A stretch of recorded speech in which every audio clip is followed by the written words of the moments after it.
El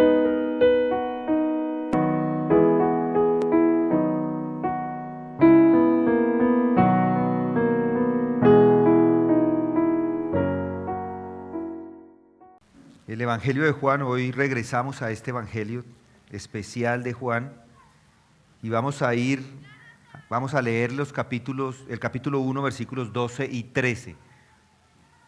Pero a todos, dice allí, pero a todos los que le recibieron les dio el derecho de llegar a ser hijos de Dios, es decir, a los que creen en su nombre, que no nacieron de sangre, ni de voluntad de la carne, ni de la voluntad del hombre, sino de Dios.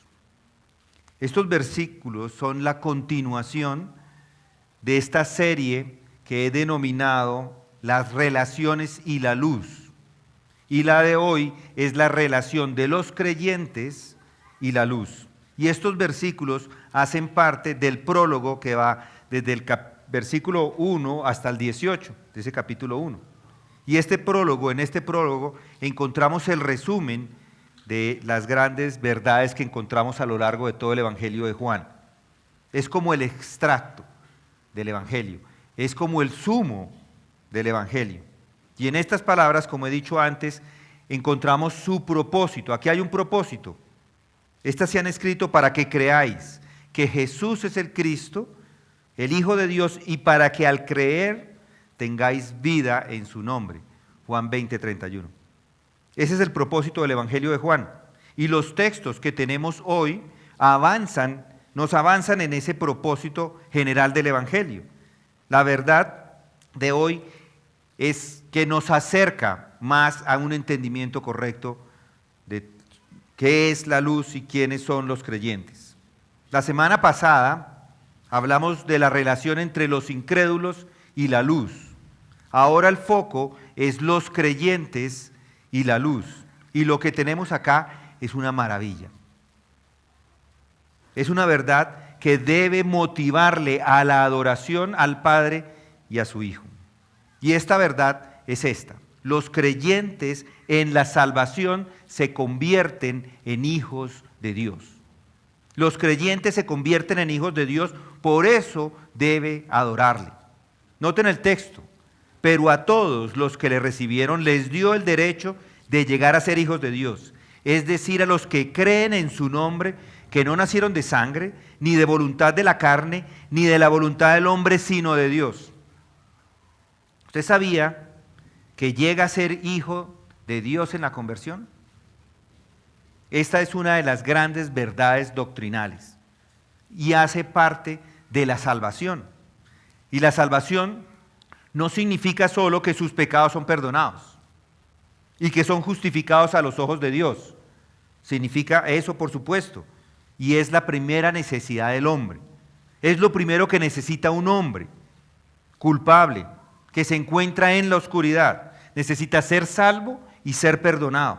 ¿Por qué? Porque son culpables. Son culpables porque pecan. Y no es como algunos dicen, que pecan porque están enfermos o que tienen una enfermedad. Muchos llaman al pecado enfermedades. Al que roba, le dicen que tiene la enfermedad de la cleptomanía. Al que miente, que tiene la enfermedad de la mitomanía. Al sabelotodo, que tiene el síndrome de ubris. Al celoso, que tiene el síndrome de Otelo. Al asesino en serie, se dice que tiene un trastorno de personalidad antisocial. Pero el pecado no es una mera enfermedad. Lo primero que es cierto de usted y de mí y de todas las personas es que estamos condenados por el pecado. Somos culpables a los ojos de Dios y necesitamos ese perdón, necesitamos la absolución, necesitamos esa justificación. Y eso es lo que sucede a todas las personas que creen en Él. Somos justificados por la fe en el Señor Jesucristo. Pero la salvación no se detiene ahí. No se detiene en que ha sido perdonado. No se detiene en que su plaga ha sido quitada. No se detiene en que irá al cielo. Ni siquiera se detiene en la santificación, ni en el crecimiento en gracia y en la santidad. Eso, por supuesto, es vital y es esencial. Y algo maravilloso es que no solo son liberados de la culpa del pecado, sino también del poder del pecado.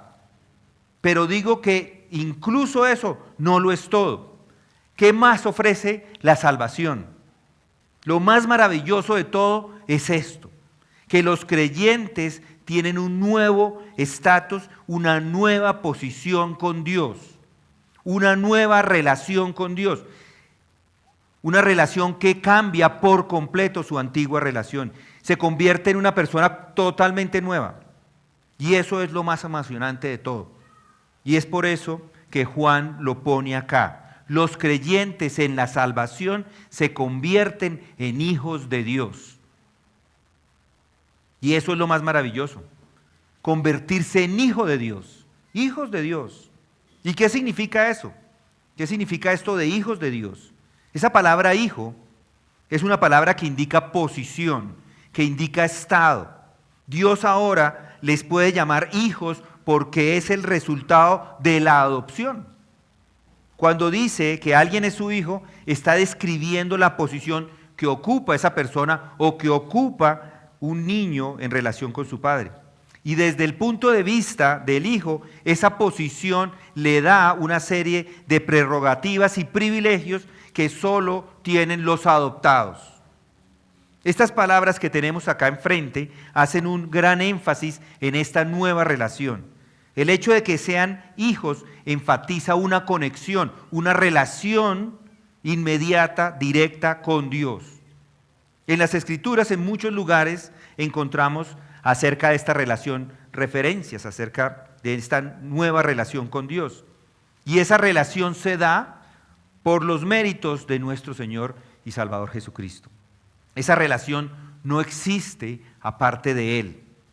Porque alguien entonces puede decir, ¿y qué de lo que dice el libro de Hechos cuando el apóstol Pablo, predicando en Atenas, dijo, Dios de una sangre ha hecho todo el linaje de los hombres? Hechos 17:26. ¿No entonces todas las personas son hijas de Dios?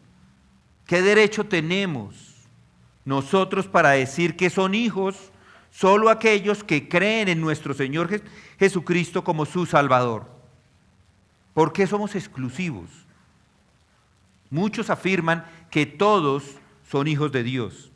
Y es de hecho una enseñanza popular por estos días. Esa es la enseñanza de la paternidad universal de Dios. Muchos se sienten hijos. Muchos creen que todos son hijos de Dios porque creen en Dios. Y esto se enseña en muchas congregaciones e inclusive aquellas que se llaman cristianas. Enseñan que todo el mundo es hijo de Dios.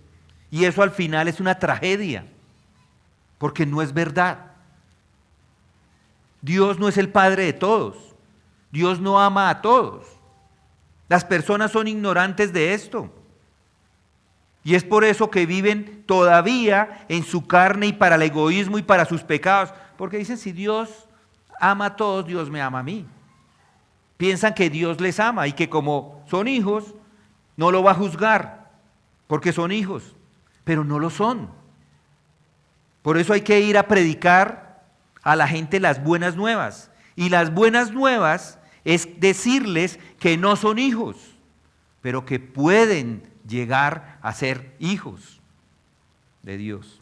Dios no los ama a todos. Hay muchos que van a recibir no el amor de Dios, sino la ira de Dios.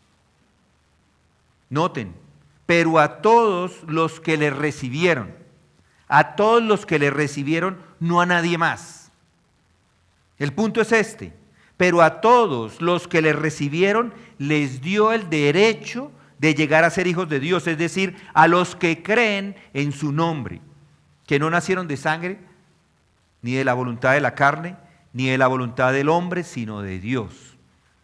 Juan también dice, en el versículo 11 del mismo capítulo, dice, a lo suyo vino y los suyos no le recibieron, pero a todos los que le recibieron, no a todos universalmente, son aquellos que le recibieron. Incluso aquellos que creen en su nombre, les dio a esos la autoridad, les dio la potestad de llegar a ser los hijos de Dios. Pensar en la paternidad universal es un error. Si eso fuera verdad, Dios nunca habría tenido que enviar a su Hijo a esta tierra. Ya todos habrían sido hijos de Dios. Todos habrían estado bajo el amor de Dios y todos finalmente serían salvos. Entonces, ¿por qué el Hijo de Dios tuvo que venir? ¿Por qué tuvo que encarnarse? ¿Por qué todo esto? Bueno, porque no hay otra forma de que alguien pueda ser salvo. Es cierto, Dios es el creador de todo. Dios ha hecho todo. Todo es hecho por Dios. Los hombres, toda la humanidad es hecha por Él. Y en ese sentido hay una unidad, hay una solidaridad de la raza humana. Todos somos criaturas, todos hemos sido hechos y producidos por Dios. Pero este texto lo deja perfectamente claro, que solo los que le recibieron les dio, solo a ellos les dio ese derecho.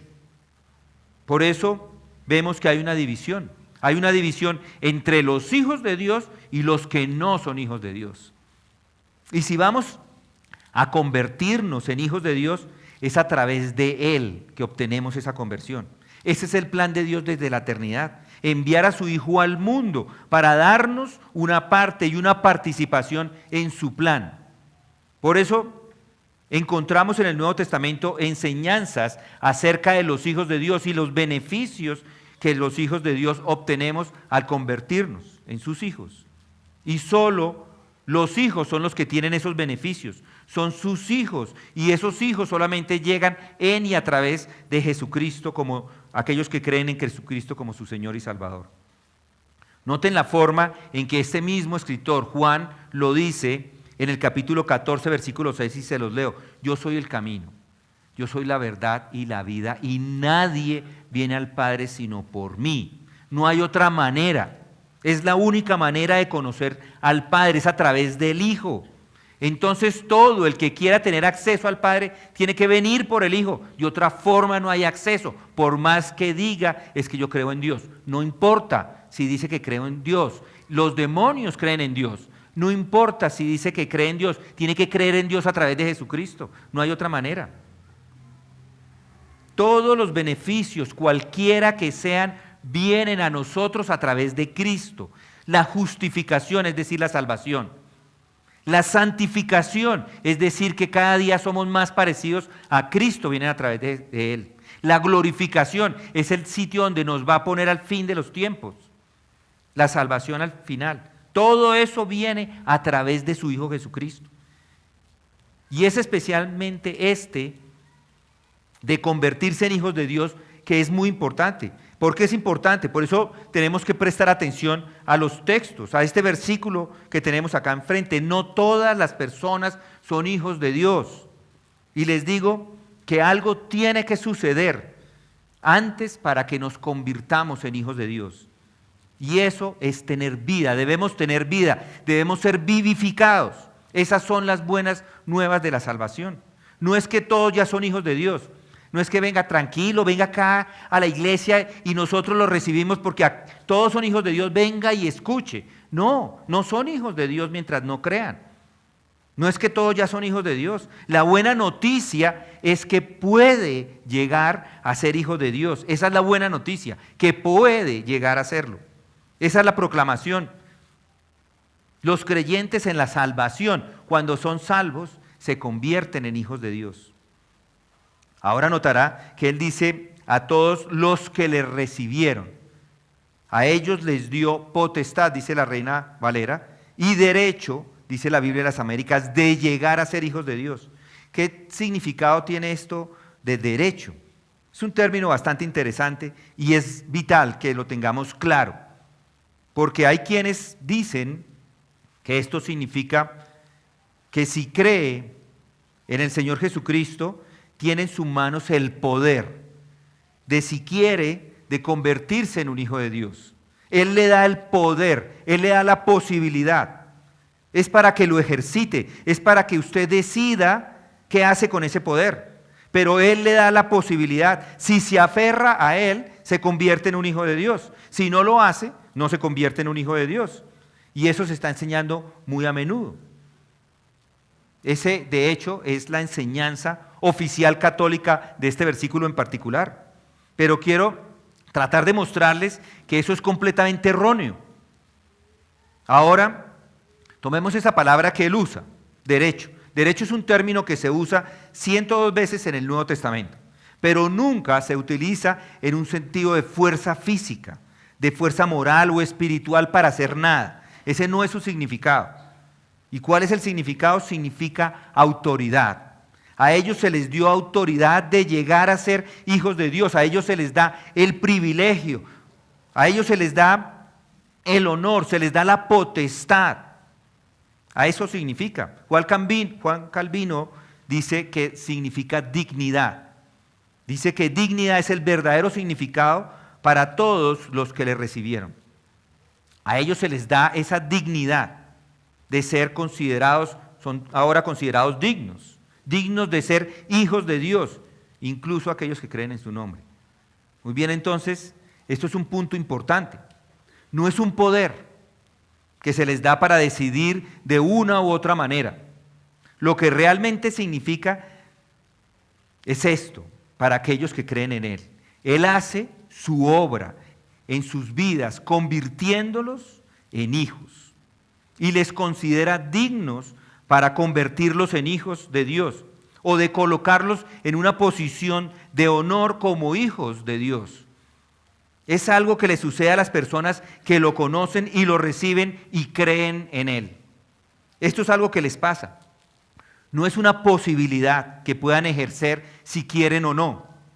Es algo que le sucede a todos aquellos que lo conocen y lo reciben y creen en Él. Ahora la pregunta es esta: ¿qué es primero en la salvación? ¿Es ser hechos hijos de Dios? ¿Es ser vivificados? Hace unos días en el radio me preguntaron por el orden de la salvación. La gente quiere saber cómo es que se salva, si es primero la fe, si es primero el llamado, ¿qué es lo que está primero? ¿Qué viene primero? Y yo les digo, no es un asunto esencial esto de saber qué es primero en la salvación. Aunque, por supuesto, es interesante meditar en ello. Me parece que, en cierto sentido, estas dos cosas que estamos hablando, de hecho, todo lo que sucede en la salvación sucede en el mismo instante. No es posible dividirlas. Pero si hay una presión para ello, yo estoy obligado a decir que el nacimiento viene primero, la vivificación viene primero. ¿Por qué primero? Porque los hombres naturales no reciben las cosas del Espíritu de Dios, porque son necedad para ellos. Ellos deben nacer de nuevo, porque la mente natural está en enemistad contra Dios, porque el ser humano no está sujeto a la ley de Dios, ni puede estarlo, están muertos. Por tanto, ¿cómo una persona podría así creer en el Señor Jesucristo y luego convertirse en un hijo de Dios? Debe antes nacer, debe haber un nacimiento, un nuevo nacimiento. El hombre natural no puede hacerlo por sí mismo porque está muerto. Lo rechaza, lo odia, lo considera una tontería. Por eso debe nacer de nuevo. Y por supuesto, tenemos acá esa gran declaración de Efesios 2, donde Pablo dice, y Él os dio vida a vosotros cuando estabais muertos en vuestros delitos y pecados. Cuando estabais muertos en pecados, dice Pablo, fue que Él dio vida, pero tenían que estar muertos, y es que la vida es toda la acción de Dios, todo es obra de Dios. Aunque podemos tratar de manera, con nuestro interés, buscar cómo son los momentos particulares en estos asuntos de la salvación, me parece que lo más importante es que debemos concentrarnos en que la salvación viene de Dios, toda. Es su acción sobre nosotros, es a través de Jesucristo. Él es el quien nos pone en esa posición de honor, Él es el que nos hace hijos de Dios. Y ahora noten otra palabra interesante, el derecho de llegar a ser. Esta palabra, llegar a ser, nos lleva directamente al corazón y al centro de esta gran verdad. A todos los que le recibieron les dio el derecho de llegar a ser hijos de Dios. Aquí de nuevo es un punto interesante. No dice nada acerca de que el Señor Jesucristo llegó a ser Hijo de Dios. Eso sería ya, si ya no dice nada en las Escrituras, eso sería suficiente para cerrar el caso. Decir que Jesús siempre ha sido Hijo. Él no llegó a ser, en ningún lado de las Escrituras lo dice. Pero hay falsos maestros vendiendo libros en las puertas de sus casas que le enseñarán otra cosa. No creen en la filiación eterna, es decir, que el Hijo es Hijo eterno del Padre, que es coigual y coeterno con Dios. Creen que son testigos de Jehová al decir que Él llegó a ser su Hijo. Pero no. Aquí está la respuesta. No, nunca dice que Jesús se convirtió en un hijo de Dios, pero sí dice que es su Hijo eterno. Todo lo que dice la palabra de Él es que Él se hizo carne. Esa es una verdad que encontramos en el versículo 14 de ese mismo capítulo. El Verbo fue hecho o se hizo carne. Él era eterno, Hijo de Dios, eterno en su deidad, y tenía que venir a este mundo a hacerse carne, pero nunca tuvo que llegar a ser hijo, porque siempre lo fue. Pero con nosotros es diferente. Eso es cierto, es cierto decir que nosotros sí debemos llegar, tenemos el derecho de llegar a ser hijos de Dios, porque por naturaleza no lo somos. Ese es el punto. Esa es una prueba más de que la paternidad universal es un error.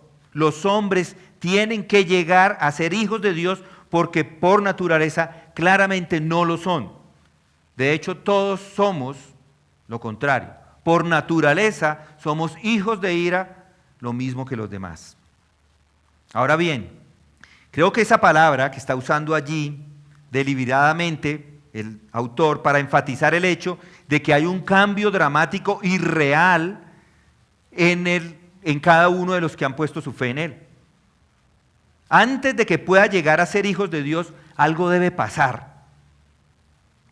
Él no dice que todos los que le recibieron les dio el honor de ser llamados hijos de Dios. Eso sería maravilloso, que tuviéramos ese honor ya, pero no es lo que dice. La posición del cristiano no es que siga siendo como era, es algo mejor. Ahora se le llama a ser hijo de Dios. Noten el versículo 13, ese es el significado de ese versículo, que no nacieron de carne, ni de la voluntad de la carne, ni de la voluntad del hombre, sino de Dios. Nacieron de nuevo como hijos. Y tienen que nacer antes de llegar a ser hijos. Tienen que nacer de nuevo. Así que todo el énfasis es importante. No es solo la posición y el estatus de hijo. Y es cierto que alguien puede adoptar un niño y ponerlo en una posición de hijo y darle todos los privilegios y todo lo que viene con eso. Pero lo que hace Cristo con el creyente es que le cambia ese corazón, le cambia el corazón que tiene antes de ser hijos. Aquí el punto es que hay un acontecimiento real cuando la palabra se hizo carne. Y aquellos que lo recibieron se convierten en un sentido real en los hijos de Dios. Y lo que esto implica es que hay una relación nueva, muy real, entre aquellos que han creído y Dios. Ese es el significado de llegar a ser. Y hay varios textos que prueban esto. Gálatas 3:26 dice, pues todos sois hijos de Dios por la fe en Cristo Jesús. Los que tienen fe en Cristo Jesús son los hijos de Dios. O segunda de Pedro 1:4. Dice allí, llegasteis a ser participantes de la naturaleza divina. Algo de Dios, somos participantes de esa naturaleza. Y esto es una declaración asombrosa. Y lo trágico es no darse cuenta de eso. En el versículo 3 de Primera de Pedro dice que todas las cosas que pertenecen a la vida y a la piedad nos han sido dadas por su divino poder mediante el conocimiento de aquel que nos llamó por su gloriosa existencia, por su gloria y excelencia, por medio de los cuales nos ha dado preciosas y grandísimas promesas, para que por ellas llegáis a ser participantes de la naturaleza divina, habiendo huido de la corrupción que hay en el mundo a causa de la concupiscencia. Eso es lo que está enfatizando aquí Juan. Hijos de Dios. Y al volverse hijos de Dios, se vuelven más como Dios. Estos textos son expuestos por el mismo Juan en su primera epístola. Juan allí expone esta verdad. Explica de manera extendida lo que sucede a un hijo de Dios. Lo que significa ser un hijo de Dios. Vengan conmigo a primera de Juan capítulo 4. Allí va a notar la característica de aquellos que son hijos de Dios. Primera de Juan, capítulo 4 y versículo 8. El que no ama, no conoce a Dios, porque Dios es amor. En esto se manifestó el amor de Dios en nosotros, en que Dios ha enviado a su Hijo unigénito al mundo para que vivamos por medio de Él. En esto consiste el amor, no en que nosotros hayamos amado a Dios, sino en que Él nos amó a nosotros y envió a su Hijo como propiciación por nuestros pecados. Amados, si Dios así nos amó, también nosotros debemos amarnos unos a otros. Versículo 12. A Dios nadie le ha visto jamás. Si nos amamos unos a otros, Dios permanece en nosotros y su amor se perfecciona en nosotros. En esto sabemos que permanecemos en Él y Él en nosotros, en que nos ha dado de su Espíritu. Y nosotros hemos visto y damos testimonio de que el Padre envió al Hijo para ser el Salvador del mundo. Todo aquel que confiesa que Jesús es el Hijo de Dios, Dios permanece en Él y Él en Dios. Y nosotros hemos llegado a conocer y hemos creído el amor que Dios tiene para nosotros. Dios es amor y el que permanece en amor permanece en Dios y Dios permanece en Él. En esto se perfecciona el amor en nosotros para que tengamos confianza en el día del juicio, pues como Él es, así somos también nosotros en este mundo. En el amor no hay temor, sino que el perfecto amor echa fuera el temor, porque el temor involucra castigo y el que teme no es hecho perfecto en el amor. Nosotros amamos porque Él nos amó primero. Si alguno dice yo amo a Dios y aborrece a su hermano, es un mentiroso, porque el que no ama a su hermano a quien ha visto, no puede amar a Dios a quien no ha visto. Y este mandamiento tenemos de Él: el que ama a Dios, ame también a su hermano. En otras palabras, ¿saben qué son o qué hacen los hijos de Dios? Aman a sus hermanos. Si quiere saber si es un hijo de Dios, hágase la prueba. ¿Ama a sus hermanos? En eso somos como nuestro Padre. Es lo mismo con los mandamientos. Son mandamientos de Dios, son una expresión de su carácter. Es lo que Dios quiere de usted, que los cumpla. Pero si dice que es un hijo de Dios, entonces debe guardar sus mandamientos. Los creyentes en la salvación se convierten en hijos de Dios. Y si no obedece, está contradiciéndose a usted mismo y es un mentiroso. El Hijo ama los mandamientos porque son los mandamientos de su Padre. ¿Qué significa ser un hijo de Dios entonces? Significa que participa de algo de la naturaleza divina. ¿Y qué más hace? Lo manifiesta en su propia vida. En otro lugar dice: amar a vuestros enemigos, bendecid a los que os maldicen, haced bien a los que os aborrecen y orad por los que ultrajan y os persiguen. ¿Por qué? Bueno, porque eso hace su Padre. Él ama al malo y al bueno y les muestra favor de esta manera. Por lo tanto, Él dice que sean perfectos, así como su Padre que está en los cielos es perfecto. Esa es la forma en que se prueban si son hijos de Dios, amando a todos, a todas las relaciones que usted tiene en este mundo de la manera que Dios lo hace. Pero ojo, ese amor no se refiere a ese amor supremo que tiene Dios por sus hijos y solamente por sus hijos, como he tratado de mostrarles. Pero sí significa amor en nuestro trato con todo tipo de hombres y mujeres. Y así Juan lo resuelve con gran detalle en esa epístola, en esa primera epístola de Juan. Allá nos está dando los detalles. Bueno, Muy bien, entonces, aquí está lo que se nos dice que el Hijo, o para qué vino el Hijo de Dios a este mundo. Cristo vino en la carne, ¿para qué? Para que puedan llegar a ser hijos de Dios, para que lleguen a ser partícipes de esa naturaleza divina. Y estoy de acuerdo con aquellos que dicen que Juan escribió esto teniendo en mente a los judíos, porque todo el problema de los judíos era que ellos pensaban que ellos eran los únicos hijos de Dios. Y esto es algo que también incluye, lo que está escribiendo aquí Juan, es que también está incluyendo a los gentiles. Lo que Juan dice en respuesta a los judíos es que quien quiera, cualquier persona que le recibe, le da el derecho de ser hijo de Dios. Tanto los gentiles como los judíos hacen parte de este gran evangelio del Nuevo Testamento. No hay judío, ni gentil, ni bárbaro, ni esclavo, ni escita, ni libre, ni hombre, ni mujer. Todos pueden recibir a Cristo Jesús. ¿Y cómo se da ese nacimiento? ¿Cómo llegan a ser hijos de Dios? Esta es una pregunta vital, importantísima. Tienen que convertirlos en ello. La respuesta está en el versículo 13, noten, que no nacieron de sangre, ni de la voluntad de la carne, ni de la voluntad del hombre, sino de Dios.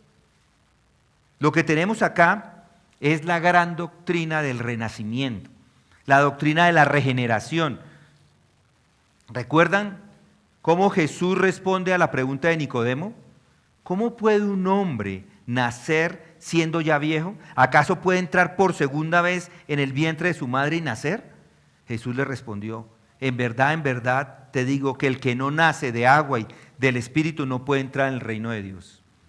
Y así continúa él hablando de la regeneración. Es exactamente lo mismo que el apóstol Pablo quiso decir cuando dijo que si alguno está en Cristo Jesús es nueva criatura, es una nueva criatura. Todas las cosas pasadas, y aquí todas son hechas nuevas. Es exactamente la misma enseñanza de Santiago, en el primer capítulo, versículo 18, donde dice, en el ejercicio de su voluntad, Él nos hizo nacer por la palabra de verdad, para que fuéramos primicias en sus criaturas, de sus criaturas. Por eso el universalismo es una mentira. Y por eso tenemos este maravilloso nacimiento. Y luego Pedro, en 1 de Pedro 1:23 dice, pues habéis nacido de nuevo, no de una simiente corruptible, sino de una que es incorruptible, es decir, mediante la palabra de Dios que vive y permanece. En otras palabras, todos los escritores bíblicos están enseñando lo mismo. Esa es la doctrina del renacimiento, la doctrina del segundo nacimiento, de la regeneración, la doctrina de la nueva creación, llámelo como quiera. Pero escuche bien, observe estos aspectos negativos. ¿Cuál es el carácter de ese nacimiento antes de que puedan llegar a ser hijos de Dios? Tiene que nacer de nuevo antes de convertirse en hijos de Dios, porque no son hijos de Dios. Y este versículo está ahí para decirles que se den cuenta de lo que son, para decirles acerca de su nuevo nacimiento, porque tienen que nacer de nuevo porque son hijos de la ira, están atados al infierno y merecedores del infierno. Pero si cree en esta persona y en lo que Él ha hecho, y su fe está en Él, entonces puede convertirse en hijo de Dios ahora. ¿Y cómo sucede? Aquí tenemos los negativos, no de sangre. El apóstol lo escribe en plural, no de sangres. ¿Y a qué se refiere esto? No por herencia, no de generación en generación y hasta que llega a Abraham. No. Juan dice que no viene de sangres, no de sangre. Y luego, para hacerlo bastante claro, añade ni de voluntad de la carne. ¿Y qué es eso? Bueno, eso es una referencia a la procreación natural. Esa es la generación humana ordinaria. Ese es el resultado de los deseos de la carne. Y no hay nada de malo en ello. Es Dios quien ha ordenado que la procreación se lleve a cabo por los deseos de la gente. De esa manera. Esa es la forma humana normal en que todos nacemos. Nacemos como resultado de la voluntad de la carne. Un hombre se enamora de una mujer, se casan y el hijo nace de la voluntad de la carne. Bueno, la idea es que no es, la salvación no es por la creación natural. No solo es una cuestión de herencia, no es por herencia, pero tampoco es por procreación natural. En otras palabras, puede tener un padre y una madre cristianos, pero eso no lo hace cristiano. No es el resultado de una transmisión natural, de una procreación natural, de una generación humana. Tampoco es por voluntad de hombre o por voluntad de varón. Así entrene a sus hijos, porque quiere que sean creyentes. Yo quiero que mi hijo sea creyente y lo pone, le da todas las enseñanzas desde pequeñito, desde el vientre le está poniendo el evangelio, le trata de enseñar todo con buena doctrina, una oratoria perfecta, le habla del conocimiento de Dios, le habla de su pecado, pero no es un esfuerzo humano. Todo está fuera, todo es absolutamente un nuevo nacimiento en el que el hombre no está involucrado. Aquí Juan ha elegido 3 negativos y dice, no es de sangre, no es por herencia, no es por voluntad del hombre, no es por voluntad de la carne, ni voluntad del varón o de hombre. En otras palabras, no tiene nada que ver con los hombres en absoluto. Y entonces él da el positivo, que es totalmente, es enteramente de Dios, es de Dios la salvación. El nuevo nacimiento es de Él. Los que estaban muertos en delitos y pecados no pueden producir vida por ellos mismos. Es solo el Creador el que puede hacer eso. Eso es lo que dice Pablo en Efesios 2:10, somos hechura suya en Cristo Jesús. ¿Ve lo maravilloso de ese privilegio? Usted no hizo nada, yo no hice nada para la salvación. Es todo de Él. Todo está aquí, en pocas palabras. Aquí está todo, esa es su esencia. Ese es el extracto de la verdad que vamos a ver desarrollada a través del Evangelio. Eso es todo. Toda la salvación es de Dios. El hombre y su actividad está totalmente excluida de estos aspectos. No se convierte en cristiano porque nace o porque pertenece a una familia en particular. No se convierte en cristiano porque está al lado de ciertos cristianos. No se convierte en cristiano como resultado de cualquier esfuerzo o actividad humana. Es todo de Dios. ¿Sabía esto? Dice Santiago, Él de su voluntad nos hizo nacer por la palabra de verdad para que seamos primicias de sus criaturas. Ahí está cómo funciona. ¿Lo notó? Son engendrados de nuevo por esa palabra. La palabra y el Espíritu los usa como una especie de semilla y son operados por el Espíritu usando la semilla de la palabra. Y una nueva vida en ese momento viene a la existencia. Y una nueva naturaleza viene a la existencia. Y un nuevo hombre viene a la existencia. Y este nuevo hombre, y solo es el nuevo hombre que es el Hijo de Dios. Y no ha nacido de sangre, ni de voluntad de la carne, ni de voluntad de varón, sino de Dios. Es solo el Padre el que puede engendrar. Y como Dios es nuestro Padre, Dios es nuestro engendrador. Eso es lo que significa ser cristiano, amigo mío. Los creyentes en la salvación se convierten en hijos de Dios. Si usted es una de las personas orgullosas esta mañana, en un sentido espiritual, dice yo firmé ese papelito, yo hice la oración de fe y por eso soy cristiano.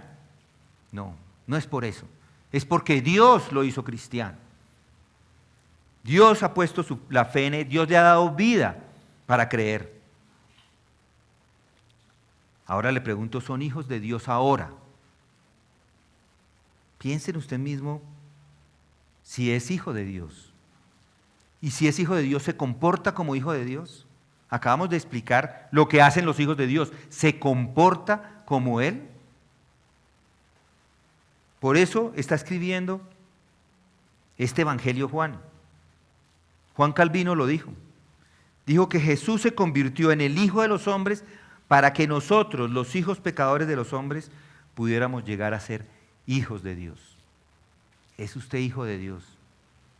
Si lo es, no le queda sino adorarle, entregarle toda su vida, porque no hay nada más grande que ser un hijo de Dios, porque lo ha escogido y le ha quitado el destino que tenía para llevarlo a la gloria, a ser partícipe de una divinidad que de otra forma no la va a tener. Pero ahora le puede adorar y darle las gracias y adorarlo para siempre. Vamos a orar.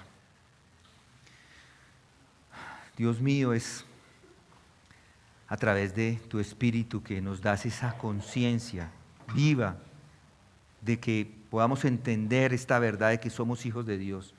Señor, en este momento recibe nuestra alabanza a ti, Señor, una alabanza que es indigna, pero con acción de gracias venimos a reconocer ese alto honor que nos das al concedernos ser hijos de Dios a un grupo de pecadores, Señor. Permítenos, por medio de tu Espíritu, darnos cuenta de lo que eso significa. Y que la gracia de nuestro Señor y Salvador Jesucristo y el amor de Dios y la comunión del Espíritu permanezcan y continúen con nosotros por el resto de esta corta vida terrenal y peregrinación. Y esto te lo pedimos en el nombre de Cristo Jesús. Amén.